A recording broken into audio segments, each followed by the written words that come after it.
રાજકોટ જિલ્લાના જસદણ તાલુકાના જીવાપર ગામે 2 દિવસ પહેલા થયેલી યુવકની સરેઆમ હત્યાનો ભેદ ઉકેલવામાં પોલીસને મોટી સફળતા મળી છે।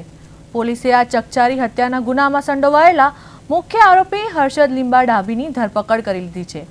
જીવાપર ગામના ચોરા પાસે 2 દિવસ અગાઉ અરવિંદ લાખા સાથિયાળા નામના યુવકની નિર્મમ હત્યા કરવામાં આવી હતી।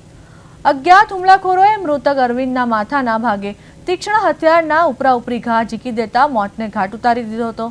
फरार आरोपीओने घटना स्थळे पगले एरेराटी व्यापी गई हती। जसदण पोलीसे मामले कायदेसरनो गुनो नोंधी अलग अलग दिशामां तपासना चक्रो गतिमान कर्या हता, जेना आधारे आरोपी हर्षद डाभीने झड़पी पाडवामां આવ્યો છે। आ हत्या कया कारणोसर करवामां आवी ते अंगे पोलीसे आरोपीनी सघन पूछपरछ करी रही છે। तो जसदण में हत्याना गुनामां पोलीसने मळी मोटी सफलता। तीक्ष्ण हथियारना घा झीकी युवकने मौतने घाट उतारायो। जीवापर गाममां बनेली घटनाथी मची हती चकचार। जसदण पोलीसे गणतरीना दिवसोमां आरोपीओने दबोच्यो। हत्या पाछळनुं चोक्कस कारण जाणवा तपास तेज।